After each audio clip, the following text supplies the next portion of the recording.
네, 안녕하세요. 염승환 이사입니다. 자, 오늘 2025년 12월 18일 시장 함께 읽기 시작하도록 하겠습니다. 오늘 어제는 또 웃었는데 오늘은 또 하루 만에 이 오라클 때문에 또 참 난리가 났네요. 그래서 오늘 증시 또 급락해서 어제 오른 거 그냥 다 토해내 버렸습니다. 그래서 오늘 시장은 좀 안 좋았고, 특히 배터리가 안 좋은 악재가 하나 있었죠. LG엔솔과 포드, 공급 계약 해지권이 있어 가지고 이게 좀 시장에 안 좋게 작용을 했던 것 같습니다. 그래서 오늘 주식시장은 어쨌든 좀 여러 악재들이 노출되면서 부진했고요. 뭐 오늘 이제 관련 내용들 몇 개 좀 소개를 해 드릴게요.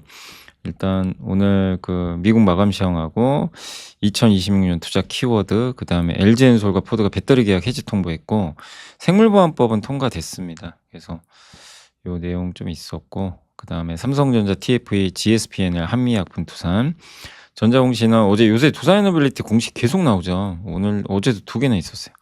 테스, SK이터닉스, LS 에코에너지. 그리고 마이크론 실적 발표가 있었고 그 내용하고요. 그다음에 미래에셋증권 한종목 연구원님의 보고서 2개, 둘 다 내용이 괜찮아요. 이분 참 AI 쪽에서는 거의 뭐 최고 전문가 같아요. 제가 읽어봤을 땐 인사이트가 되게 좋습니다. 그리고 방위산업, 포드, 아까 LG엔솔 얘기, 요 얘기 한번 해 드리고, 그다음에 석유화학 구조 어제 좀 하려다가 못 했던 거죠. 주식시장 시황 얘기 한번 해 드리도록 하겠습니다. 자, 그래서 일단 오늘 뭐 이게 이것만 보셔도 딱 답 나오죠. 오라클, 데이터 센터 뭐 이 이슈가 있었고, 마이크론 실적 잘 나왔고, 반도체 지수는 또 급락했고, 유가는 급등했고, 그런 상황인데, 일단 다우, 나스닥 모두 다 빠졌고, 반도체가 특히 안 좋았고요. 예. 그리고 야간 선물도 급락하고, 유가는 올랐습니다. 오라클이 100억 달러 데이터 센터 프로젝트가 있는데, 이게 블루아울이라는 이제 회사에서 여기에 투자금을 회수한다는 얘기가 있어요. 그래서 이거 취소되는 거 아닌가 이래서 막 놀래 가지고 급락해 버렸습니다. 그리고 매드라인이라고 이제 아마 여기가 의료용품 만드는 회사로 알고 있는데, 미국에서 오늘 상장했고 급등했습니다. 트럼프 대통령이 베네수엘라 제재 대상 유조선에 완전 봉쇄 명령을 내려 가지고 유가가 2% 이상 급등을 했고, 그다음 금은 가격이 이제 사상 최고치를 경신을 했고, 안전자산 선호 심리가 급증했습니다. 그리고 연준의 윌러 이사가 추가 금리 인하 가능하다 이렇게 했고, 또 마이크론이 장 마감 후에 실적 발표에서 다음 분기 가이던스를 크게 올리면서 주가가 급등했습니다.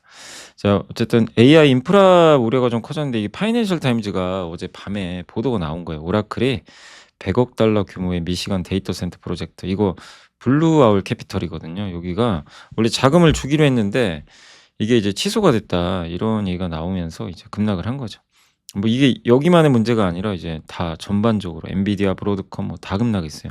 뭐 원전주, 전력기기, 예. 또 중국에서도 요새 GPU 만드는 업체들이 막 상장하거든요. 이것도 엔비디아 대항마 아니야? 이러면서 이제 우려가 커진 거죠. 윌러 연준 의사는 좋은 말은 해 줬고요. 금리 여전히 좀 긴축적이다, 더 인하할 수 있다, 이런 좀 내용이었고, 국제 유가는 급등했습니다. 금이 이제 이런 이제 지정학적 리스크 커지니까 금은 사상 최고, 은도 급등. 은이 요새 아주 난리가 아니죠. 자, 오라클이 어쨌든 이게 취소가 됐는데, 오라클은 보도를 부인하면서 프로젝트 계획대로 진행 중이에요. 그러니까 블루아울이 그 투자금을 이거를 철회한 건 맞아요. 그건 팩트고, 다만 다른 투자자가 지금 있다, 이렇게 언급을 했어요. 그래서 프로젝트가 취소된 건 아닌 것 같습니다. 근데 시장은 그게 중요한 게 아니라 자꾸 소음이 생기니까 이제 짜증이 나는 거예요, AI에 대해서. 그래서 "너 진짜 돈 못 버는 것 같다. 이제는 안 되겠다." 약간 이런 지금 느낌이 드는 거죠. 그래서 지금 AI 자본 지출에 대한 우려가 또 확산됐고, 그다음에 기술주에 엄청 쏠려 있잖아요. 지금 그러니까 그 챗GPT 나오고 이제 그게 극대화됐는데, "야, 여전히 비싼 거 아니야, AI? 근데 이거 자꾸 소음 나오니까 이제 우리 그만하자. 이제 결별하자." 약간 이런 느낌. 그래서 그냥 다 같이 빠져버렸어요, AI가. 매드라인은 의료용품 제조업체인데 오늘 뭐 상장했고요. 휠체어 수술용 장갑, 마스크, 메스 등 만드는 기업이라고 합니다. 근데 일단 IPO에 성공했고, 근데 이렇게 큰 회사들이 상장하는 건 사실 그렇게 좋은 건 아니죠. 왜죠? 주식수가 늘어나니까. 스페이스X가 내년에 또 상장한다니, 이것도 역시 미국 증시 악재예요. 그죠? 이 덩치 큰 회사가 하나 떡하니 상장하면 그게 우리나라도 그랬잖아요. 옛날에 LG엔솔 상장하고. 그죠? 기억하시죠? 아주 주식시장이 박살이 났어요. 시총 100조 짜리가 갑자기 상장해 버리니까 스페이스X는 1000조가 넘어요.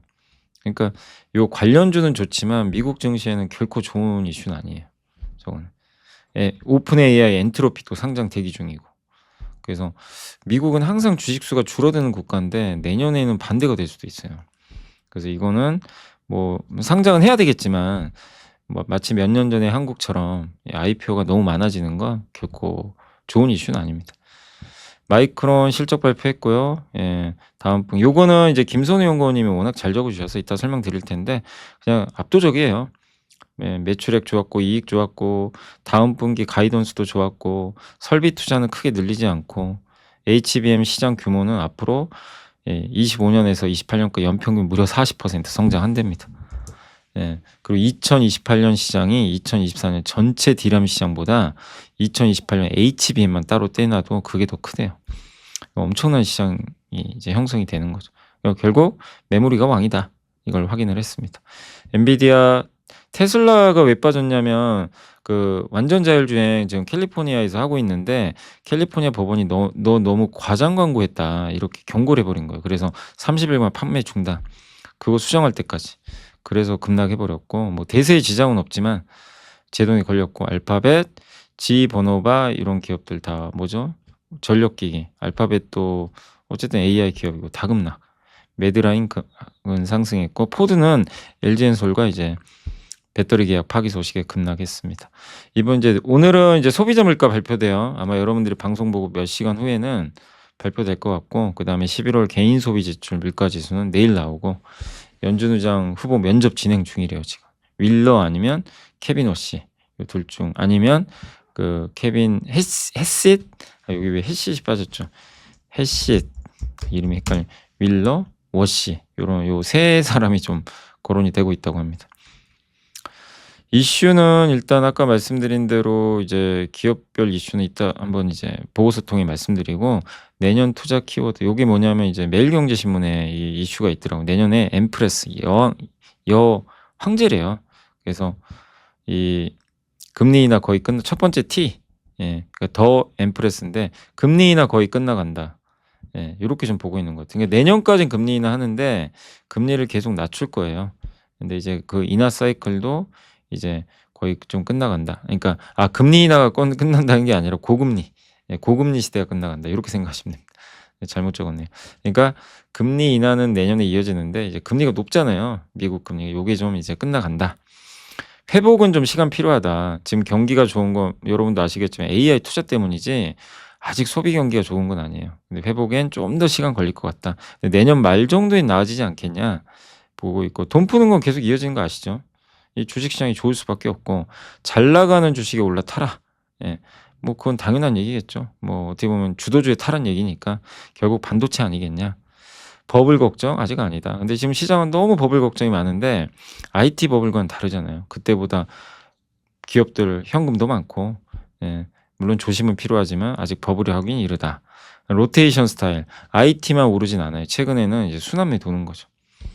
그래서 금융주도 사라 이런 얘기고 환율은 1,400원이 이제 뉴노멀이 된다고 합니다. 지금 미국 경제 너무 잘 나가고 일본 엔화도 약세고 한국 돈 푸니까 달러 수요가 많아서 그런 거죠. 위기는 아니지만 그래서 원화 강세는 어렵지만 어쨌든 좀 환율 1,400원대 익숙해지자. 시대를 이끄는 섹터에 투자해라. JP모건이 꼽은 거 공급망 첨단 제조 이거 우리나라 수혜잖아요.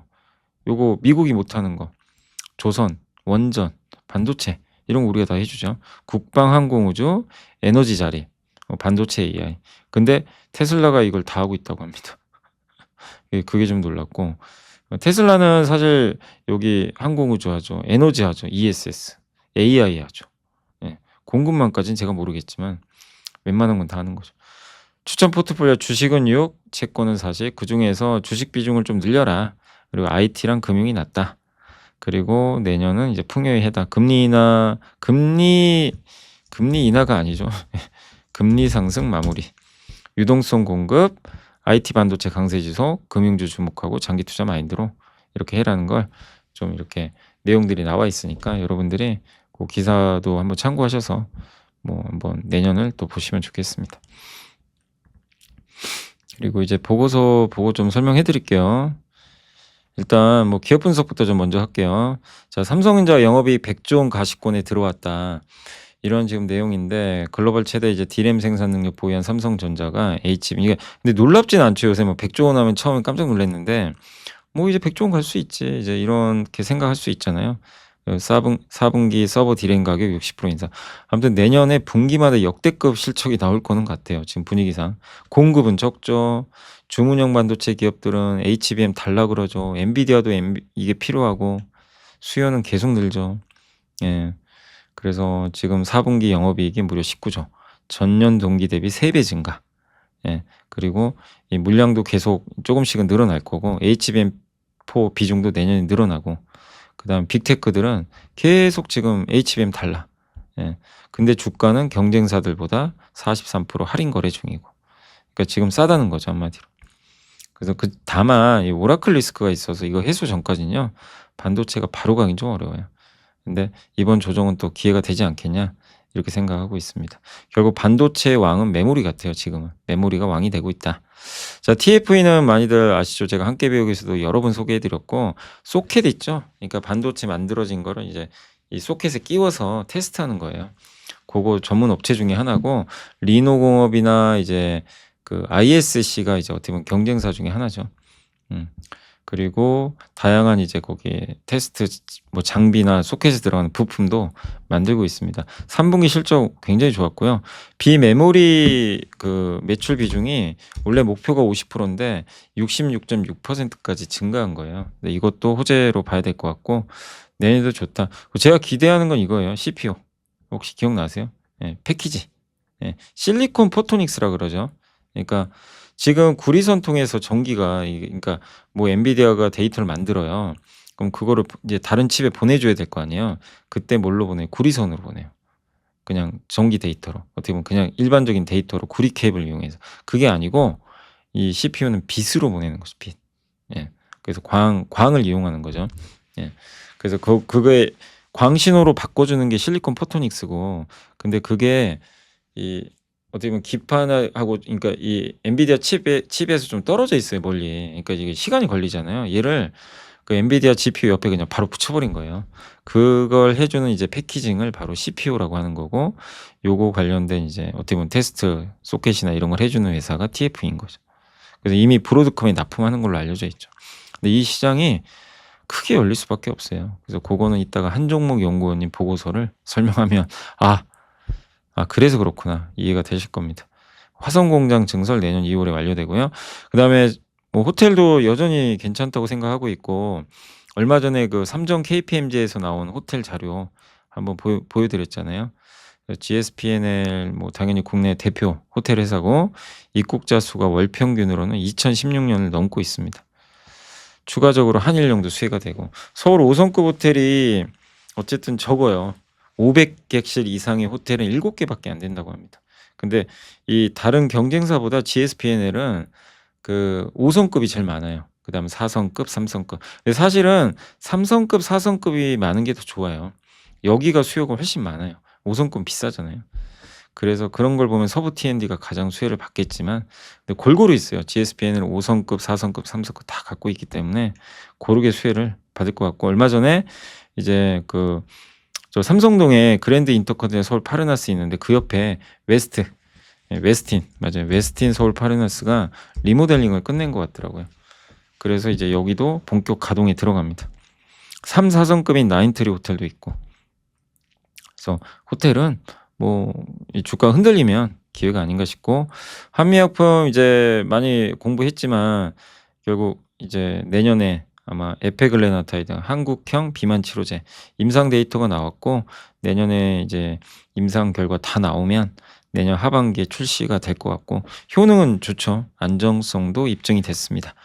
에피노페그두타이드는 지방간염 치료제이고, MSD가 이제 임상하고 있는데 내년 1 월에 JP모건 헬스케어 컨퍼런스에서 발표를 할 것 같고 3중 작용 이제 비만 치료제예요. 그러니까 요건 뭐냐면 뭐 메스꺼움이라든가 약간 부작용들 있죠. 그런 것들을 없애주는 비만 치료제인데 어떻게 보면 굉장히 효능이 좋죠.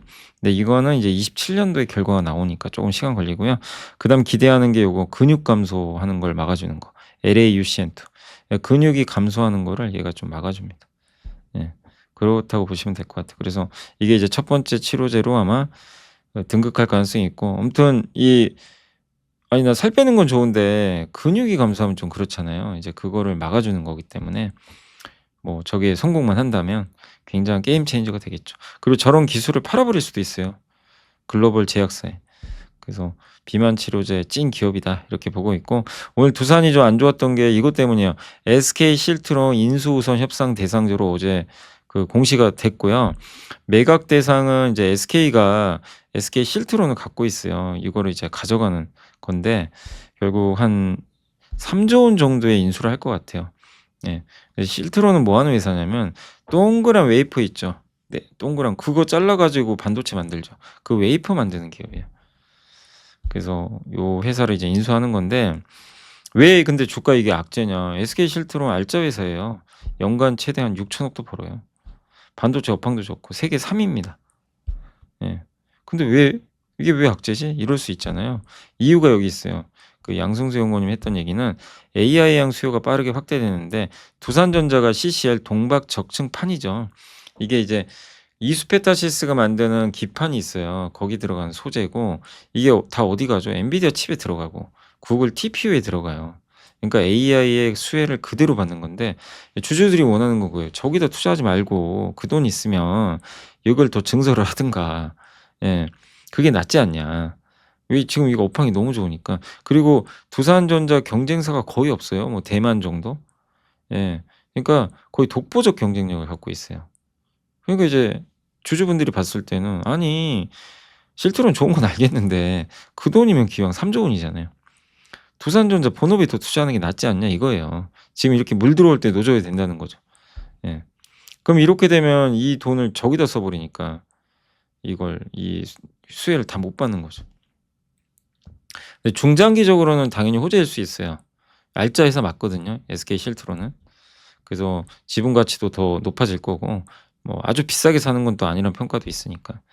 예. 그래서 그렇지만 일단 지금 주주들은 단기적으로 실망했다. '그 돈을 왜 거기다 쓰냐.' 예. 그래서 단기적으로는 뭐 약간은 악재일 수 있어요. 그렇지만 '중장기로는 호재 아닌가.' 이렇게 보고 있습니다. 그래서 단기적으로 지금 시장은 좀 신경질적인 반응을 이렇게 보냈다. 그렇게 이해하시면 될 것 같습니다. 그 주주분들 입장에서는 이걸 뭐 단기로 악재니까 좀 빠질 수는 있지만 뭐 이것 때문에 '아 나 두산 이제 그만해야지.' 이럴 필요까지는 없다는 거죠. 자 마이크론 오늘 실적 발표했고 아까 말씀드린 대로 핵심은 공급이 늘진 않아요. 이걸 명확히 했습니다. 예. 그리고 여전히 보수적으로 투자하겠다. 자본 지출을 절제하고 있어요. 예. 그리고 내년에 AI발 수요는 계속 늡니다. 그리고 공간은 제한적이에요. 그러니까 늘리고 싶어도 못 늘려요. 예. 또 중화권 중심 모바일 고객들의 경우 가수 그러니까 지금 그리고 막 고객들이 주문을 넣잖아요. 그게 재고 확충하려는 게 아니라 진짜 필요해서 하는 거래요. 그냥 비워 놓은 재고를 쌓아 놓는 게 아니라 일반 서버 고객들도 실수요면 되게 오래가요. 이게 찐인 거죠. 그래서 공급 증가는 내년 하반기 가서야 좀 일부 는다. 근데 그래 봐야 예 그 내년 또 상반기부터는 장기 공급 계약이 또 나오니까. 그러니까 아무리 뭐 빨라 봐야 사이클 정점이 내년 말이나 내년 초고 27년 초예요. 예. 아직은 걱정할 필요 그러니까 이런 걸 우리가 확신을 하면 혹시 오라클 문제나 이런 것 때문에 막 팍팍팍 빠진다 반도체가. 그러면 기회가 된다. 이렇게 그러니까 이게 사이클이 끝나서 빠지는 거냐 아니면 사이클이 가는 과정에서 단기 조정이냐 이걸 판단해야 되는데 여전히 단기 조정이라는 거죠. 자 그리고 이제 한종목 연구원님이 구글의 지속적인 학습과 메모리의 질적 슈퍼사이클 미래셋 예 이제 보고서가 나왔는데 구글 딥마인드의 그 CEO가 뭐라고 했냐면 "실험실의 과학에서 일상이 제품으로 전환되는 이제 통합 AI가 내년부터 시작된다." AI 에이전트는 뭐죠? 비서죠. 이게 AI 비서는 여러분 어떻게 해야 돼요? 여러분이 갖고 있는 정보를 다 알고 있어야 돼요. 그냥 A부터 Z까지 다 알아야 돼요. 예. 그러니까 제가 편지도 한번 썼잖아요. 그 뭐죠? 그 얼마 전에 저희 이제 일 주일에 한 번씩 제가 유튜브 게시판에 쓰잖아요. 이제 거기에 제가 저는 일본 추리 소설 좋아하거든요 되게. 재밌어요 막. 예. 요새 인제 볼 시간도 없긴 하지만 이렇게 보는데 히가시노 게이고 있죠. 막 이런 유명하죠 되게. 그래서 제가 옛날 어렸을 때부터 이제 그런 추리 소설 되게 좋아하는데 아무튼 이제 이런 걸 제가 뭘 좋아하는지 알잖아요 소설은. 그리고 뭐 예를 들면 에세이 같은 거 이런 것도 있을 텐데 어쨌든 저는 이제 그런 추리 소설 좋아하다 보니까 저를 완벽하게 안다면 이제 이런 거죠. '아 나 오랜만에 좀 뭐 요새 뭐 좀 괜찮은 책 없나?' 이렇게 이게 제가 딱 묻잖아요. 그럼 얘는 반드시 이제 첫 번째로 꺼내야 될 게 뭐예요? 내가 했던 대화를 기억한다면 끄집어내야 돼요. '아 추리 소설도 찾나 보다. 일본 추리 소설 중에 요새 잘 나가는 거. 근데 안 읽은 거.' 이거를 빨리 분석해 가지고 HBM에 보내 가지고 계산해서 답을 줘야 돼요 저한테. 이게 진정한 뭐죠? 예 비서입니다. 근데 지금 비서는 그렇게 못 해요. 내가 했던 과거 대화를 다 까먹어요. 기억상실증 걸려요. 그 얘기예요. 기억을 못 해요. 다시 새롭게 또 알려줘야 돼요. 그럼 그건 비서가 아니잖아요. 그죠? 예. 에이전트라면 모든 걸 알고 있어야죠. 그래서 그런 걸 저장할 수 있는 메모리가 굉장히 많이 필요해요. 그래서 이 정보를 고주파, 요게 HBM 바로 작업하는 중주파. 예. 내가 추리 소설 좋아하는 거 아니까 저기 서재에서 추리 소설만 빼와야 돼요. 그게 중주파. 저주파는 나의 모든 데이터를 이제 저장하는 장치. SSD, 낸드입니다. 예, 서재 같은 거죠. 이렇게 나뉘 계층화 시킨 거예요. 예. 그래서 요런 내용을 제가 한번 그때 편지에도 한번 올려드린 거죠. 한종목 연구원님이 실제 했던 얘기거든요. 그래서 그게 이제 중요하다. 이거를 이제 했던 게 이제 구글, 뭐 오픈AI 공동 창업자 안드레이 카파시 이런 분들이 다 얘기를 한 거죠. 그래서 HBM 매 순간 가중치를 읽고 수정하는 작업이 빈번하고 되게 빠르게 하는데 이제 시간 지나면 까먹어 버리죠. 중주파는 지금 필요한 데이터를 빨리 끄집어내 가지고 개인화된 그걸 HBM에 넘겨주고 여기에는 CXL과 속캠이 좀 필요하대요. 저주파 영역은 방대하게 나의 모든 데이터를 다 알고 있어야 돼요. 그래서 기존에는 요런 시스템이라는 거죠. 이분법적 단일 속도, 연속적 다중 속도. 단기 기억만 해요 그냥. 지금 당장에 대화한 것만 기억해요. 여기는 옛날 기억을 다 알아요. 요새 실제 AI는 이렇게 바뀌어요. 예. 그래서 일회성이 아니라 지속적으로 학습을 합니다. '아 이 엄성한 이 사람분이 이런 걸 좋아하지. 아 싫어하는 건 이거지.' 다 알고 있는 거예요. 그래서 메모리가 왕인 거예요. 메모리가 괜히 양이 아니라 왜 마이크론 주가가 이렇게 뜨겁고 우리 삼성이나 하이닉스가 엔비디아에 비해서 요새 강한지 여기 나오는 거죠. 그리고 또 한 가지가 되게 좀 놀라운 얘기인데 소프트웨어 알고리즘의 하드웨어의 물리적 특성을 직접 제어하는 이게 구글은 소프트웨어를 통해서 하드웨어를 제어하거든요. 근데 메모리도 그런 시대가 되고 있대요. 한마디로 이제 메모리 업체들이 반도체만 잘 만들면 되는 게 아니라 구글이 원하는 알고리즘이 있죠. 뭐 예를 들면 뭐 메타가 원하는 알고리즘 여기에 최적화된 로직을 짜 가지고 그걸 메모리에 넣어 줘야 된대요. 그거에 맞는 반도체를 만드는 기업 아닌 기업은 천지 차이가 벌어지는 거죠. 그러니까 알고리즘을 모르고 메모리 만든다 이제 있을 수 없다고 합니다. 이걸 잘하는 기업은 그냥 독주하는 거예요. 그러니까 정말 이제 이게 난이도가 엄청 올라가는 거예요. 예. 아무나 할 수 없는 거죠. 음. 그래서 이제는 정말 메모리도 이제 메모리 안에 또 연산 능력까지 같이 들어가요. 그러니까 지금 정말 중요하죠. 그래서 여기에 채택이 되면 이제 진짜 메모리는 더 높은 가치를 받을 수밖에 없는 거죠. 그냥 D램만 공급하는 이제 회사가 아니라는 거예요. 고객의 원하는 그 로직을 메모리에 딱 각인시켜 주고 제공하는 서비스 업체가 되는 거죠.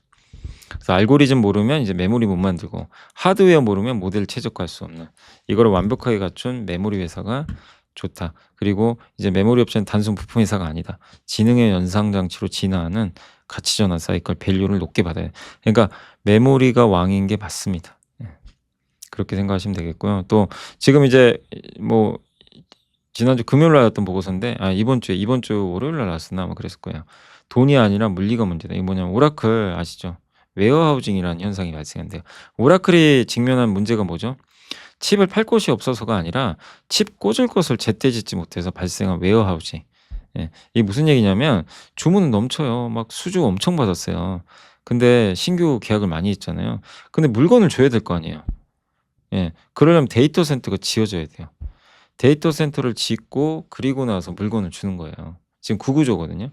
근데 지으려고 봤더니 난관에 봉착합니다. 전력 부족하죠. 토지 부족하죠. 용수도 부족하죠.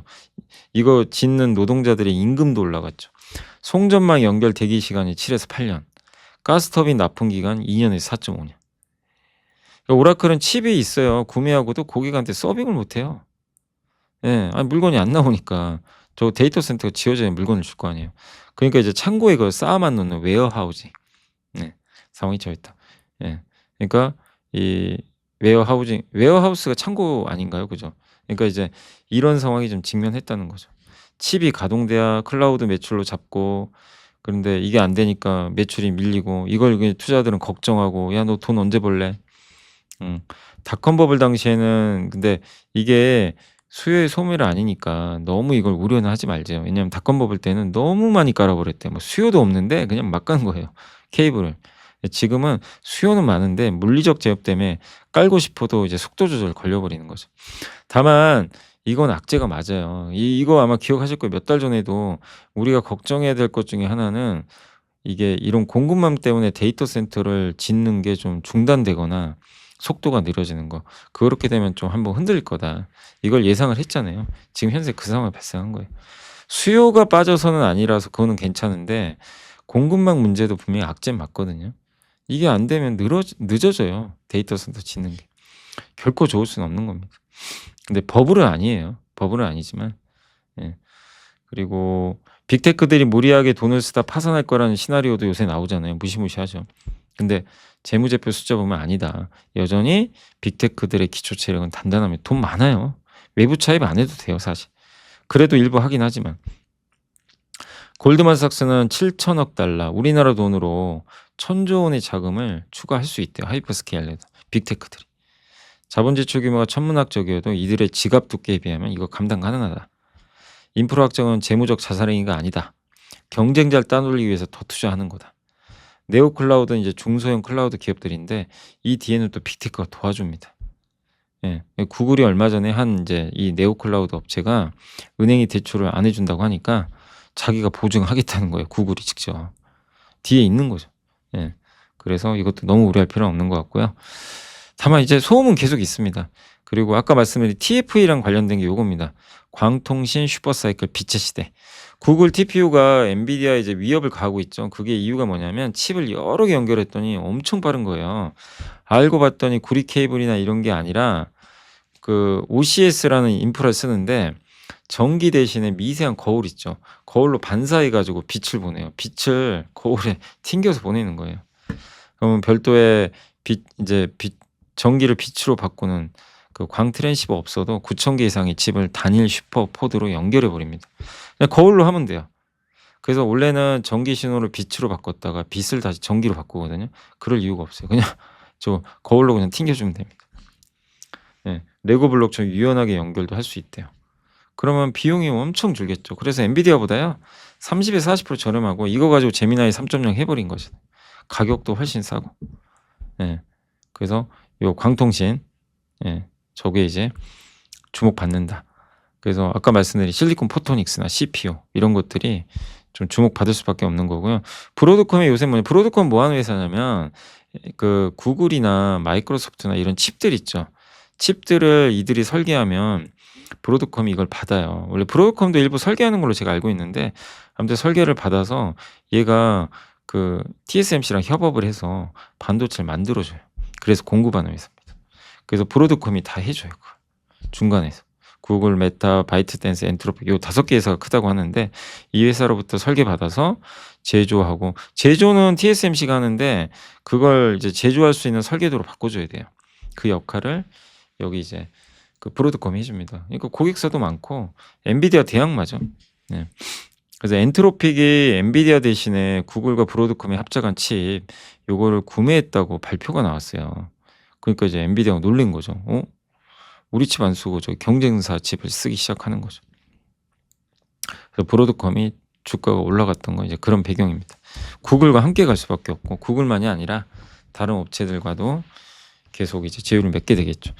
빛의 시대가 온다. 아까 말씀드린 그 내용과 비슷한데 칩이 빨라지면 구리선이 병목입니다. TSMC가 구리 기반 스케일링의 한계를 선언하고 광 엔진, 빛이에요, 빛. 빛으로 가는 CPU. 예, 요거를 전환을 준비 중이다. 엔비디아로 루빈 울트라 27년 하반기에 나오는데 여기에 CPU 도입하겠다. 구리의 한계를 인정한 거죠. 한마디로 요 관련된 기업이 루멘텀, 마벨인데 이런 기업들이 전기가 아니라 전기를 빛으로 바꿔서 보내는 요 실리콘 포토닉스 요 사업에 투자를 하고 그리고 그걸 하기 위해선 CPU라는 패키징이 있어야 되고 저 패키징을 검사하려면 TFE 같은 회사가 필요하고 예, 요렇게 다 연결이 돼 있다고 보시면 되겠습니다. 엔비디아 근데 이렇게 보면 엔비디아 이제 별론가 이게 아니고 여전히 무서워요. 엔비디아는 칩 설계만 하는 회사가 아닙니다. 공급망이 지휘자예요. 이런 거예요. 업체들한테 고객사들한테 우리 거 안 써? 예, 내가 지휘자인데 너 피해 줄 거야 막 이런 거죠. 공급망 통제. 예. 그런 좀 무소불위의 권력이 있어요, 사실. 그러니까 이제 구글 TPU가 나왔지만 아직은 이제 훈련하고 싶으면 GPU 써야 됩니다. 예, 어쨌든 압도적 성능은 맞아요. 예, 그래서 엔비디아도 아직은 뭐 걱정할 단계는 아니다라는 내용입니다. 제가 좀 정리되셨죠? 참 이 오라클 때문에 피곤한데 본질은 수요는 문제가 없어요. 근데 다만 이 공급망 이게 언제 해결될까? 당분간 그건 악재는 맞지만 예, 뭐 이게 버블이라고 보기는 어렵다. 이렇게 말씀드리겠습니다. 방사는 우리나라 방산이 약진한 거 아시죠? 수요 공급 불일치로 사이클이 형성되는데 보통 산업재는 방산 안 그래요. 정부가 계획을 세워서 발주를 주고 뭐 해외에서도 마찬가지고 우리나라 수출이 늘어났고 예. 그래서 수출이 늘면서 이익률이 확 점프를 했고 이 수출 프로젝트는 내수에서 검증돼 돌발 변수가 제거된 상태로 진행이 되고요. 내수보다 판매 단가가 높아서 수익성도 월등하다고 합니다. 이 내수 양산 해외 수출 동시에 진행하게 되면 가동률 상승에 따른 고정비 절감 효과도 좀 극대화된다라고 보시면 되겠습니다. 그리고 수출 통해서 어쨌든 지금 국내 국방 예산이나 정치적 변수의 의존도도 낮아지니까 수출이 어쨌든 여러모로 효자 역할을 하는 거죠. 근데 보면 우리나라 수출액 보시면 그 2013년 15년까지는 35억 달러, 21년에 73억 달러, 갑자기 폭발하죠. 예. 22년도는 왜죠? 전쟁 나서. 그리고 115억 달러로 이제 안정화되는 거죠. 기장학적 긴장 계속 이어지겠죠. 전쟁 끝나도 이어집니다. 그다음 나토가 국방비 지출 2에서 5%까지 GDP 대비 늘리고요. 그다음 재고 소진. 예. 최근 문제는 실제 무기가 소모되는 양상이라 노후 교체 수요 플러스 재고 수요, 축적 수요 동시에 좀 발생. 그러니까 뭐냐면 지금 노후화된 무기도 너무 많아요. 이것도 바꿔야 돼요. 이 수요. 그러니까 이 조선업이랑 비슷하다니까요, 지금. 신규 수요에다가 교체 수요까지. 미국 기업들은 증설 많이 못 했고 이건 뭐 미국만 그럽니까? 유럽은 지금 제대로 가동도 못 해요. 네. 그래서 한국이 당분간 그 공백을 메꿔주는 거예요. 한국밖에 없어요. 가격 싸고 빨리 만들어주고 성능 좋고. 그리고 이미 지금 폴란드가 이걸 가져갔기 때문에 검증도 됐고 예, 한국 무기의 인기는 늘어날 수밖에 없는 거죠. 그리고 유지 보수도 해주죠. 그 한국 무기나 전차를 팔면 이건 몇십 년 동안 유지 보수까지 해줘야 돼요. 이 사이클도 되게 오래 갑니다. 그리고 우리나라 방산 4개 회사 수주 잔고가 86.6조. 예, 예상 매출에 4년 이상치가 있는 거죠. 그러니까 앞으로 2-3년 성장은 그냥 따놓은 거죠. 근데 계속 성장하려면 수주를 더 따내야 되겠죠. 그리고 이제 성장을 위한 재투자하고 있고 최근 이제 왜 이렇게 주가 약하냐 근데 뭐 많이 올랐잖아요. 지난 3년간 진짜 많이 올랐어요. 그러니까 이게 지속 가능할까? 시장이 의문하는 거죠. 야, 너 오른 거 알겠는데, 그러니까 좋은 건 알겠는데 지속 가능해? 주가 이렇게 올랐는데 예, 더 좋은 걸 내놔 봐. 근데 그런 건 없어요 아직은. 그래서 주가가 좀 약간 지지부진하다 이렇게 보시면 좋겠습니다. 그러나 구조적 성장은 뭐 이어지는 거니까 예. 그래서 예, 우리나라 성장도 잘하고 있고 밸류도 높게 받고 있다 이렇게 보시고 LG 넥슨은 이제 주가가 경쟁 사업 그러니까 좀 가장 저평가는 돼 있어요. 예, 그 주로 중동 쪽이 중요하죠. 이게 LG 넥슨이 미사일 같은 거 만드니까. 그래서 투자도 지금 하고 있고 예, 주가는 아무튼 다른 회사보다는 좀 싸다. 하나 에어로스페이스는 K9 자주포가 전 세계 1위입니다. 자주포 쪽에. 지상방산 잔고만 31조. 폴란드도 계약이 남아 있고 예. 포탄도 155mm 포탄도 이제 공장 증설하는 것 같고요. 네. 현대로템을 하면 이제 전차죠. K2 전차. 원래 이 열차도 만들지만 비방산 부분보다는 방산 수주잔고의 88%가 폴란드 K2 전차예요. 이번에 페루에도 합의서 체결. 여러모로 전차의 우상향 기대해 보고요. 한국항공우주는 이제 26년 말레이시아 2차 발주, 이집트 미 해군 훈련기 사업 입찰이 예상돼 앞으로 기대는 돼요. KF-21 있죠. 한국형 전투기. 네, 첨단. 이런 것들이 이제 앞으로 그 수주가 좀 늘어날 것 같고, 내년에 제일 기대되는 건 미 해군 훈련기 사업. 요거를 좀 따낸다면 굉장히 높은 아마 성과를 내지 않겠냐. 요게 좀 됐으면 좋겠고, 그리고 이제 그 KF-21, 예, 우리 한국에서 직접 국산화 전투기 이런 것들이 이제 실제 수주가 되는지를 확인하시면 좋겠습니다. 좀 조선이나 방산 둘 다 안 좋은데 이렇게 좀 부진할 때 내년 보시고 또 기회로 활용하는 것도 저는 괜찮다고 봅니다. 오를 때만 좀 조심하시면 돼요. 그리고 왜 갑자기 또 이렇게 돼버렸죠. 18일이죠. 지금 12월 18일. 그다음 배터리 얘기 좀 해드릴게요. 포드의 변신. 포드가 F15 라이트닝 단종합니다. 예, 이것 때문에 지금 난리가 났어요. 갑자기. 하이브리드와 중저가 전기차로 전환하고, 켄터키 공장. 이거 한번 잠깐 소개해드렸지만 배터리 대신에 전기차 대신 ESS. ESS가 그만큼 좋은 거예요. 그래서 요거는 일단 ESS 쪽에는 긍정적인 뉴스인데, 우리나라 이제 ESS는 이걸 아무나 할 수 없어요. 배터리 만드는 업체가 제한적입니다. 예. 지금 미국에서 지금 이걸 제대로 할 수 있는 현재까지는 업체는 LG엔솔과 테슬라 정도 물량이 많이 그 어느 정도 있는 기업이. 근데 LG엔솔, 테슬라, 삼성에스테, SK온까지 이제 27년까지 계속 확장하는 그런 단계로 보시면 되겠습니다. 근데 27년 6개 업체 중에 4개 업체는 아직은 ESS LFP 배터리 양산 경험이 없대요. 예. 그러니까 이게 공급이 크게 뭐 과잉 정도까지 가긴 좀 어렵다라는 내용인 것 같아요. 검증을 해야 되니까. 어쨌든 ESS 시장은 괜찮다. 이렇게 보시고, 예, 하이브리드도 좋고 포드의 전력에 의하면. 근데 LG엔솔이 포드 유럽 계약이 해지돼 버렸어요. 포드가 75기가와트 계약 해지해 버렸고 9.6조 원이나 돼요. 예. 그래서 옛날에 24년 10월에 LG가 포드에 13조 규모의 배터리 공급을 했거든요.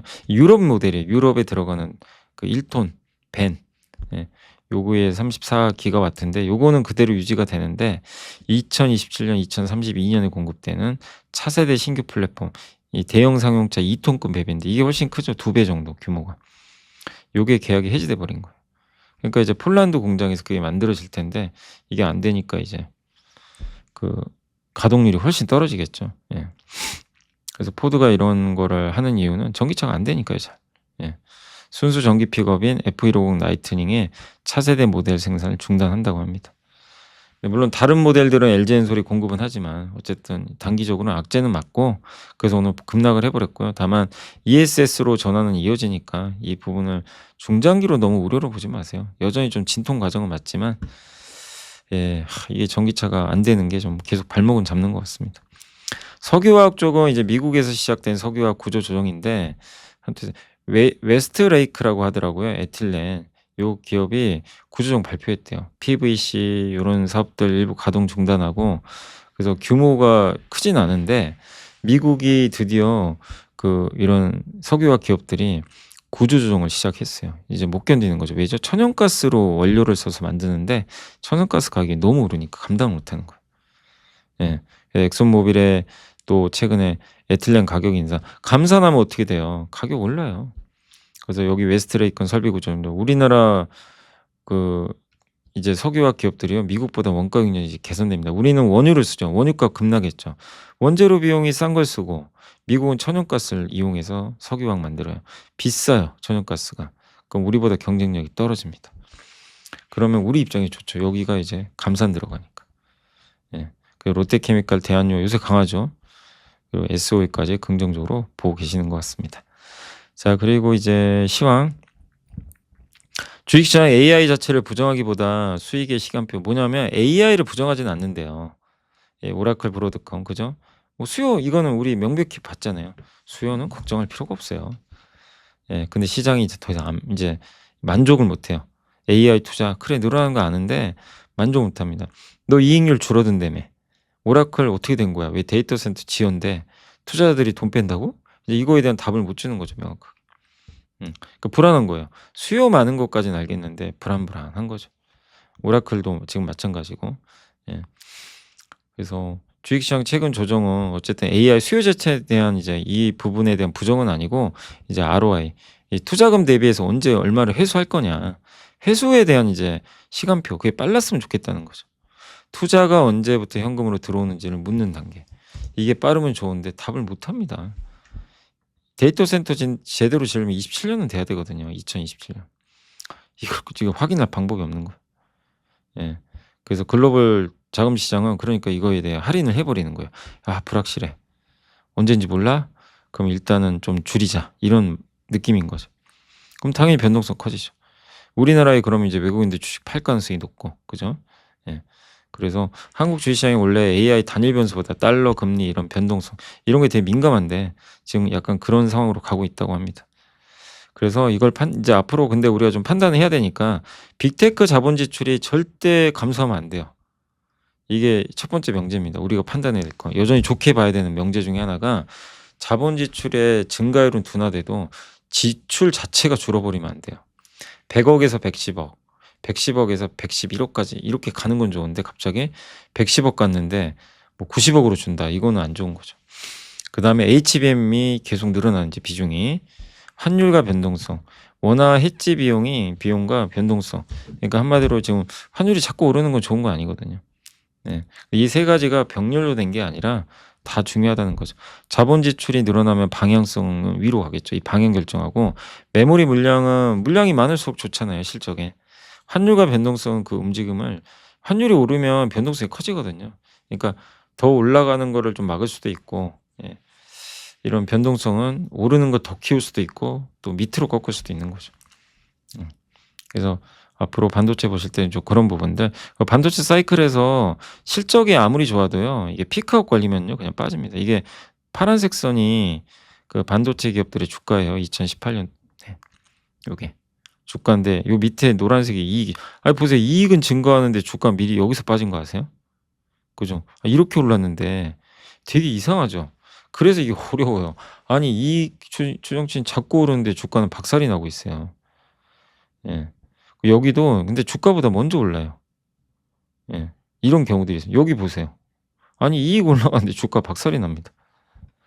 여기 이제 여기서도 그렇죠. 음. 주가 이렇게 이익 오르는데 주가 곤두박질. 근데 나중에 결국 이익은 망가지는데 주가는 또 올라요. 이때 감산 들어갔죠. 그러니까 참 반도체 투자 어려운 거예요. 그래서 예. 이게 이익만 보고 투자하다가 망하는 경우가 생기니까. 예. 그래서 지금도 막 걱정하는 게 '이익 좋은 건 다 아는 거 아니야? 이제 꺾이면 어떡해?' 이거에 대해서 증명을 해 줘야 된다는 거죠. 그래서 빅테크의 자본 지출 줄면 안 됩니다. 반도체 장비, 수주 장고 이런 것들 체크해야 되고, 수요 붕괴는 아닙니다. 투자 회수 속도가 늦어질 수 있다는 거. 이거를 이제 어제 이렇게 짚어 주셨고, 오늘 그 이슈가 또 나왔죠, 오라클 때문에. 예. 그래서 엄청 AI 데이터 센터 짓는 거 엄청 오래 걸려요. 시간도 많이 걸리고 전력 인허가, 개통연구, 송전 설비 이런 것까지 정말 대단한 사업은 맞습니다. 그러다 보니 이게 쉽게 지어지는 게 아니죠. 얼마나 빠르게 지었냐 이제 싸움이죠. 이거를 이제 생각보다 빨리 지어질 수 있다면, 공급망이 해소된다면 주가는 급등할 수 있고, 그러지 않으면 좀 늘어지겠죠. 그래서 일단 1 월까지는 조금은 이제 산타 랠리보단 좀 지지부진한 시장 흐름으로 일단은 봐야 될 것 같아요, 현재까지는. 네. 그래서 여기서 또 수혜는 그럼 뭐냐, 전력 변압기 전선은 오히려 호재죠. '그만큼 여기가 부족하구나. 그래서 여기가 상대적으로 더 괜찮을 수 있다.' 요런 내용입니다. 그래서 확인해야 될 거는 제일 중요한 자본 지출이 꺾이면 안 됩니다. 메모리 물량도 늘어나야 되고요. 데이터 센터 프로젝트 취소되면 안 좋은 거죠. 이제 이런 것들을 조금은 더 확인할 필요는 있다라고 말씀을 드리겠습니다. 아이고 시간이 벌써 5시 5분이나 됐네요. 공시 보고 좀 시황 마무리하고 하겠습니다. 두산 에너빌리티가 가스터빈, 요거는 LNG예요. 미국에 들어간대요. 이렇게 생긴 거. 지금 우리나라가 드디어 따낸 거예요. 미국 빅테크에 공급한대요. GE나 지멘스가 장악한 거는 LNG 가스터빈. 드디어 진출한 게 공식적으로 나왔어요.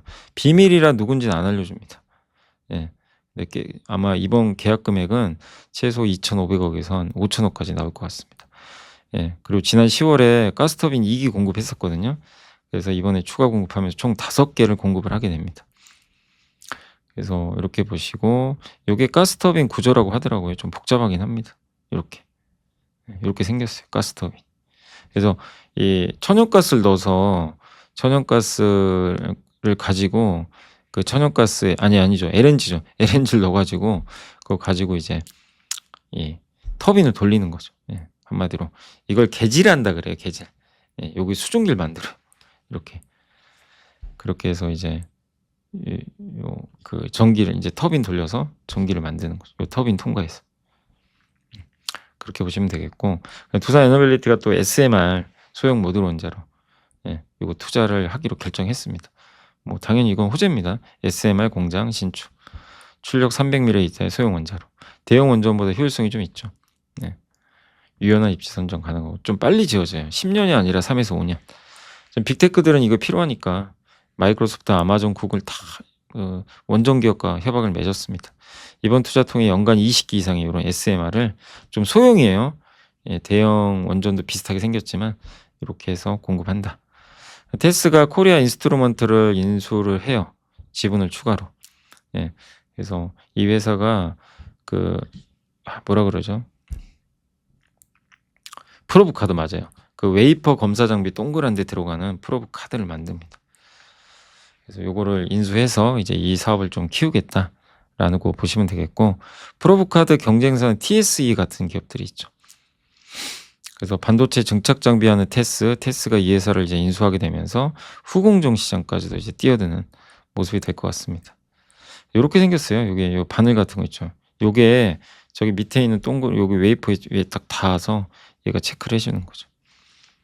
이제 요런 게 생긴 게 바로 프로브 카드다라고 생각하시면 좋을 것 같습니다. 예. 그래서 요게 웨이퍼죠. 예, 웨이퍼를 그렇게 여기가 웨이퍼거든요. 여기 보시면 웨이퍼 척 여기인데 여기서 이제 프로브 있죠. 프로브 카드가 아까 침처럼 달린 게 있죠. 얘가 쭉 내려와서 하나씩 칩을 건드려서 테스트를 해줘요. 예, 그런 구조로 돼 있습니다. SK 이터닉스가 가지고 있는 자산을 넘겼어요. 태양광 발전소 갖고 있는데 이거를 솔라닉스에 넘깁니다. 이 솔라닉스도 어떻게 보면 SK 이터닉스 자회사입니다. 그러니까 자기가 또 가져가는 거죠. 그래서 이터닉스는 태양광 풍력 등 신재생 에너지 사업에서 개발하고 전력도 판매하는 기업인데 84건의 태양광 발전소를 여기 솔라닉스에 넘겨버려요. 특수목적법인에. 그런 구조입니다. 그래서 1,300억 확보합니다. 자산 매각에서 특수목적법인에 매각하고 운영권은 또 유지를 하고 현금 확보되죠. 부채 비율도 이제 줄일 수 있죠. 솔라닉스는 오호는 SK 이터닉스가 함께 설립한 법인인데 여기 이걸 가지고 이제 발전소를 또 돌려서 전기 만들어서 필요한 기업들한테 판매를 할 거예요. 그렇게 돈 버는 구조라고 보시면 되겠습니다. LS 에코에너지도 좀 계속 우리가 주목해야 되는 게 히토류 시대예요. 히토류 없으면 로봇 없습니다. 피지컬 아이 꿈도 꿀 수 없어요. 근데 중국을 대체해야 되잖아요. 그 나라 중에 하나가 베트남.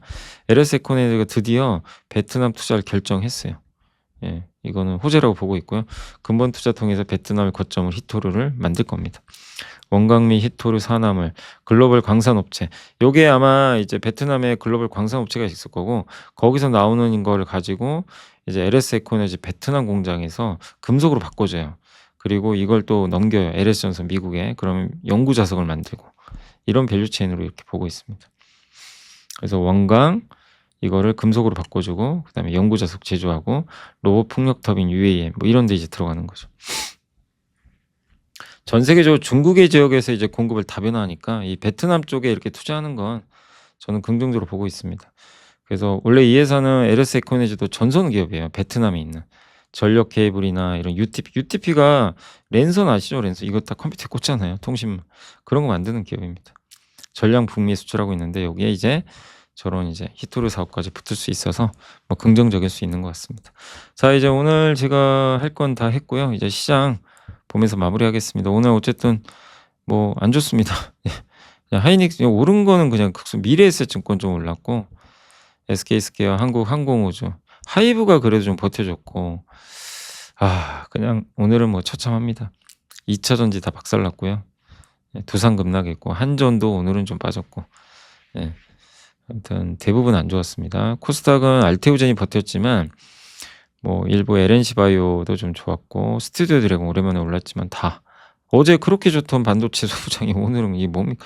아니 원익은 뭔 잘못을 진 거예요? 아무 악재 없는 것 같은데요. 예. 11%. 에코프로비엠은 악재 있죠. LG 에너지 솔루션. 그래서 오늘은 반도체 소부장이 좀 울었던 날입니다. 그리고 오늘 코스닥 쪽에서는 스페이스X 관련주가 좋았군요. 스페이스X 관련주가 다 급등했네요. 그죠 보니까. 예. 급등했고 반대로 소부장은 안 좋았습니다. 코스피 쪽에서는 사마페인트세 여전히 뭐 자산주들 좀 급등하고 있고 세아베스틀 지주도 스페이스X 관련주죠. 한국항공우주. 다만 이제 2차전지는 오늘 그냥 초토화된 자동차도 좀 안 좋았어요. 자, 그래서 오늘 이제 시장은 이렇게 좀 빠졌고 일단 여기가 전저점이 3,830이에요. 거기는 안 깰 것 같아요. 그래서 900 이하면 오히려 기회가 오는 거고요. 어쨌든 힘듭니다. 시장 당분간은 좀 부진할 수밖에 없는데 뭐 계속 등락 거듭하는 장세로 좀 봐주시고 내려올 때를 항상 기회로 활용하시면 좋을 것 같습니다. 오늘 외국인들은 일단 4천억 팔았고요. 오늘 섹터로는 스페이스X, 창투사는 스페이스X 그 지분 갖고 있어서 그래요. 미래에셋 벤처투자 옛날에 투자한 걸로 알려져 있죠. 우주항공, 카지노 어제 급락했다. 오늘은 일부 좀 살아났습니다. 여행주, 백화점, 시멘트 그리고 나머지는 다 초토화. 2차전지 급락, 석유화학 급락, 반도체 소부장도 안 좋았었고 조선주도 연일 빠지고 그래서 시장은 색깔이 없고요. 주도주 대부분 빠지고 일부 이제 우주항공이나 이런 좀 소외받았던 것 중에 테마성 있는 그런 기업들만 좋았고 한 며칠 이런 움직임은 더 이어질 것 같습니다. 그래서 그건 좀 감안하시고 시장을 보시면 좋을 것 같습니다. 답답하시지만 잘 인내해 주시고 요번 또 하락을 잘 좀 이용을 하시면 좋을 것 같아요. 지난 11월처럼 너무 위축되진 않으셨으면 좋겠습니다. 자, 저는 이만 물러가겠습니다. 감사합니다. 지식이 복리로 쌓이는 투자 정보, 믿음 가는 투자 정보 파트너 투원투게더 오픈. 투원투게더란 LS증권에서 제공하는 서비스로 투자자들에게 다양한 정보를 빠르고 정확하게 전달하고 모든 투자자의 성공 투자를 함께 하기 위한 투자 정보 컨텐츠 서비스입니다. 투원투게더는 투원 HTS, 투원 MTS, 사용하는 매체 어디에서나 접속이 가능합니다. 투원투게더 어떤 컨텐츠를 제공할까요? 해외 이슈는 미국 시장 마감 시황, 해외 수급, 해외 증시 일정, 해외 뉴스 등 주식시장 흐름 파악을 위한 해외 시황과 이슈들을 알려드립니다. 시장 읽기는 주요 뉴스 요약, 뉴스 해설, 뉴스 연계 종목 등 주요 뉴스에 대한 빠른 요약과 관련 이슈에 대한 정보를 알려드립니다. 종목 톡톡은 수급 특징주에 대한 분석과 투자 아이디어, 실적 속보 등 종목에 대한 다양한 정보를 알려드립니다. 보고서장은 리서치센터에서 발행하는 보고서, 모닝미팅, 공시, 그리고 증권사별 종목에 대한 요약 정보를 알려드립니다. 주식 배우기는 함께 배우기, 투자 상식 등 투자자들이 알아야 할 전문 지식과 투자 칼럼 및 자료에 대한 정보를 알려드립니다. 투원투게더와 함께 성공 투자를 만들어 보세요.